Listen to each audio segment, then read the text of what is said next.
Kalingap Nick, ambassador po ng landing pad sa Davao. Nagsuportan niyo po siya para mas mapalawak pa po ang ating programang Ginap sa Mahirap. Thank you po. Alintana ang pagod at hindi sumusuko. Yan si Kuya Bal na laging maaasahan. Lagi lamang nandiyan sa oras ng kahirapan. Siya yung taong bilang puro salita. Lahat aaksyonan sa abot ng magagawa. Mga sirang tahanan pinaayos niyo muli. Sa mga parang hapon po, mga kalingap na ito tayo ngayon mga kalingap na may kunti tayong vlog. Sa isa sa mga yung tao na nakatulong sa akin doon sa area. Po si Kukoy mga kalingap, yung tao pong asahan natin makatulong sa akin doon sa area. At kinausap ko na maghati kami bibigyan ko rin siya ng karapat-dapat sa kanyang mga kalingap mabait po si Kukoy at handa po tumulong sa atin ng mga yung gagawin namin pagtanim ng mais para din po yan sa kung sakaling may harvest may tulong tayo.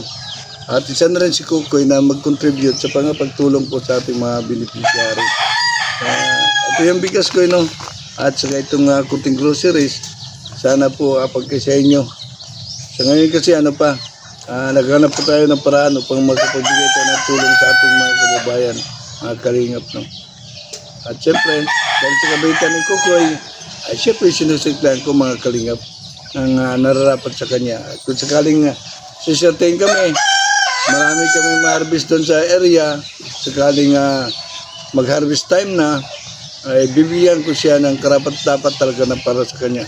O sobra pa dyan, may bigay ko kay Kukoy Kaya po napili rin natin na bibigyan siya dahil sabi nga ni Kuya Bal, ang pagbibigay tulong ay magmula muna sa pamilya. Kaya eto rin si Kukoy, malapit din sa aming pamilya yung misis niya, kamag-anak ni Agnes. Balik pamangkin ni Agnes yung misis niya. Kaya isa rin si Kukoy sa napili natin na magiging beneficiary na rin.